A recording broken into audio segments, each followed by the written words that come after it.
may mga pagkakataong tila isa kang bata akong matulog. Nakatulog na pala ako.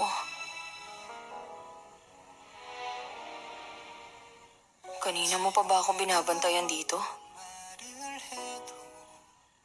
Lagi mo na lang akong binabantayan. Inaalala mo ako.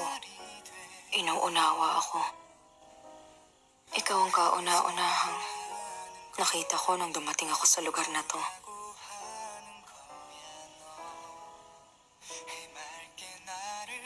Napakarami kong dapat ipagpasalamat sa'yo. Ikaw ang iniisip ko tuwing magtatangka akong umalis dahil hindi na kita makikita pa.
Hangyan.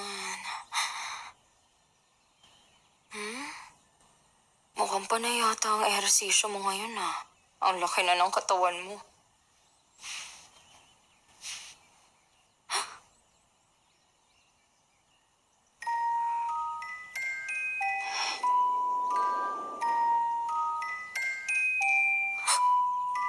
Panaginip lang to.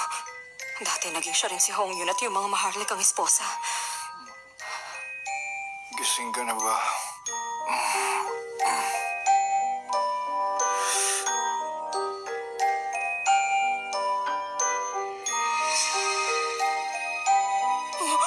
Patay na! Bakit? Ano yun? Bakit nandito ka? Anong problema? Sino nakas malaki sa akin, Reyna? Magpakita ka sa akin! Ikaw? Ginawan mo ako ng masama! Siyang nakita ko, pero bakit naging ikaw? Ano? Tapatin mo nga ako. Anong nangyari sa atin kagabi? Sumagot ka. Ano? Nais mo bang iguhit ka pa? Gusto kong malaman lahat, kaya sabihin mo na sa akin. Sandali lang ha. Nabigla kasi ako sa hiling mo. Ngunit kung yan ang nais mo. Nang tumanglaw ang buwan sa madilim na langit kagabi, bahagyang nagdikit ang ating mga kamay nang magkaroon ng paputok na tila sa sabog. Tama na! Tigil na, manahimik ka na lang dyan! Ngunit, nagsisimula pa lang ako, aking Reyna. Sandali. Iniwan ako.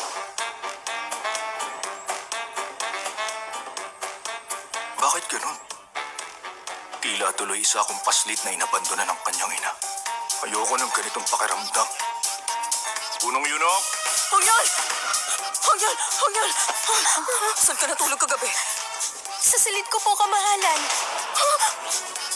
Kung ganun, may nangyari sa amin ni...